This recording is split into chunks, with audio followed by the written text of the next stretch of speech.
Hello students, this is Dr. Ujjwal, UP, Assistant Professor, Department of Humanities and Science, KG Reddy College of Engineering. So today we will discuss about carrier concentration and intrinsic semiconductors. Carrier concentration means here in semiconductors there are two types of carriers. That is one electron and hole, because unlike in conductors, for example copper, aluminum, we have only one types of carrier, that is electrons. But in semiconductor there is a concept of hole. So both individually contribute to the conductivity of semiconductors.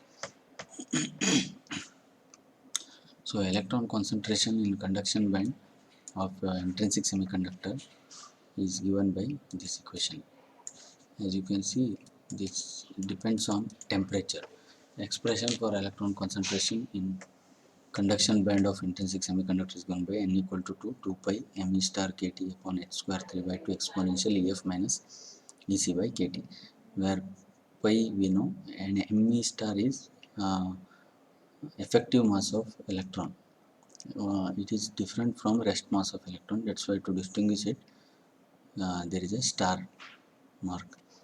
So effective mass, because electrons since here moving in the periodic potential, varying potential, its mass changes according to the potential. So it is to distinguish it, that star is mentioned there, because electron as it moves in periodic potential, its mass varies. So K is Boltzmann constant, T is temperature, H is Planck's constant, and EF is Fermi energy level. Last class we discussed what is Fermi energy level, which for intrinsic semiconductor it is exactly midway between conduction band and valence band. And EC is the lowest energy of conduction band, and K is the Boltzmann constant. And take this expression, we can see that N is the carrier concentration, electron concentration in the conduction band of intrinsic semiconductor. It is directly proportional to the T. T means temperature, means as the temperature increases, electron concentration, that is N, increases. So as the electron carrier concentration increases, conductivity increases. So this equation reflects that the behavior of semiconductor with the increase of temperature. So similarly, hole concentration also is because in semiconductor, intrinsic semiconductor, we know hole concentration, electron concentration in the conduction band is equal to hole concentration in valence band. So suppose for example n number of electrons jump to the conduction band, obviously n number of holes will be produced, or that vacant site will be created in the valence band. So hole concentration will be exactly equal to the electron concentration.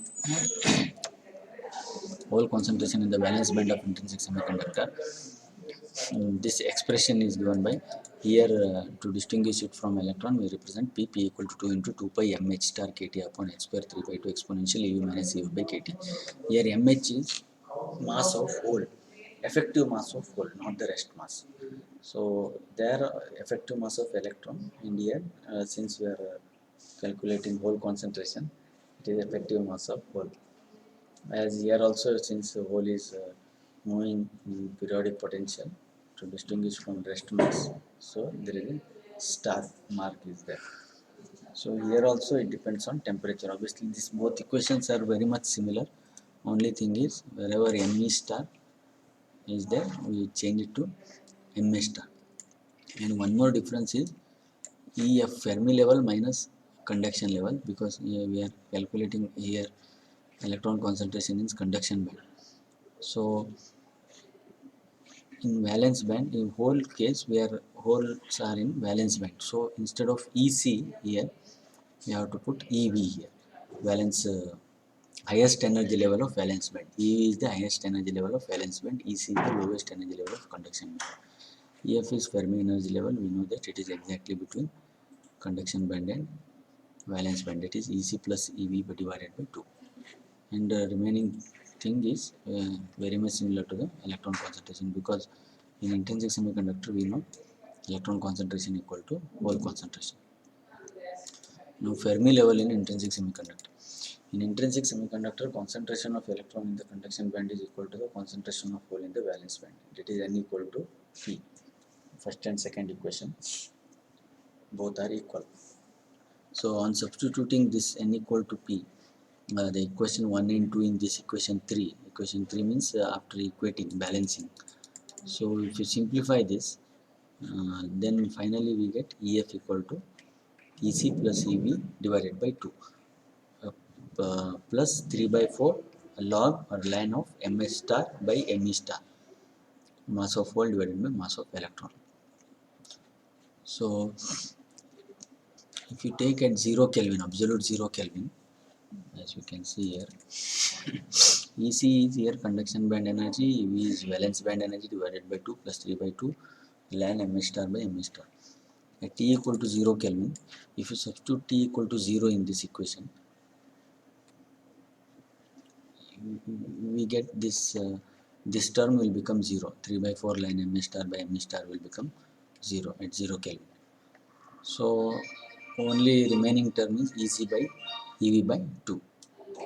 At 0 Kelvin, this equation 4 reduces to EC by EV by 2. EC means conduction energy plus valence energy level divided by 2. That is what, hence the intrinsic semiconductor at 0 Kelvin, because we have substituted T equal to 0. Fermi level is located exactly halfway between the top of the valence band. Top of the valence band means highest energy level of valence band, and bottom of the conduction band. Bottom of the conduction band means it is the lowest energy level of conduction band divided by 2. So this shows halfway between the conduction band and valence band. So with this equation, it is proved that for intrinsic semiconductor, this one Fermi level is situated. EF is Fermi level, situated exactly between the, physically it is exactly between the two. I mean in terms of energy band diagram. Hence in intrinsic semiconductor 0 Kelvin, Fermi level is located exactly halfway between the top of the valence and the bottom of the conduction. Generally, ms star is greater than me star, that is mass of effective mass of hole is greater than effective mass of electron. As the temperature increases, Fermi energy increases slightly, because as the temperature increases, what happens, more and more number of electrons are produced. So Fermi level also increase, because number of electron in the conduction band increases. So Fermi level also slightly increases.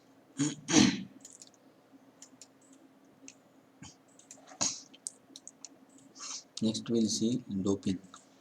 This is about intrinsic semiconductors. Coming to the extrinsic semiconductor, doping. Generally, the electrical conductivity of intrinsic semiconductor is low. It can be increased by adding small quantity of impurity to the intrinsic semiconductor.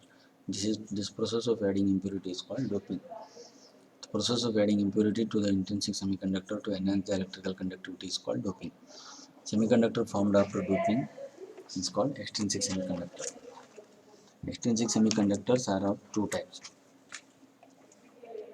Here at 0 Kelvin, since all bonds are intact, so for intrinsic semiconductors, electron number and hole numbers are equal.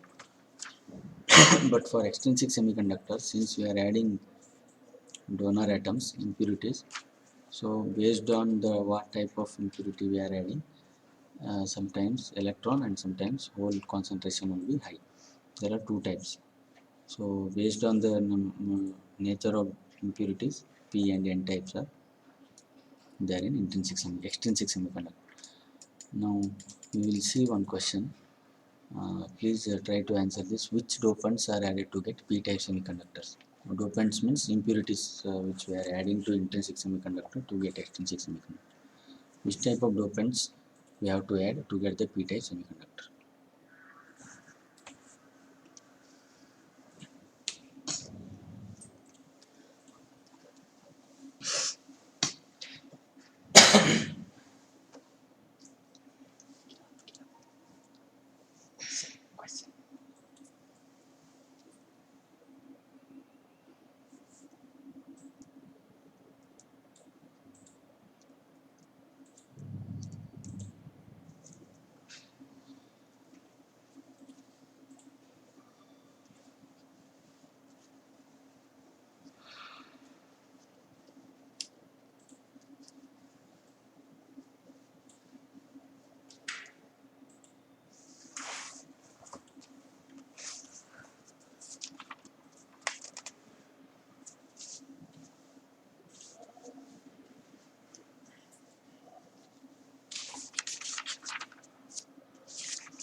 Okay, we'll discuss about this activity now. We will see what type of impurity we should add and for which type of impurity, which type of extrinsic semiconductors we will add.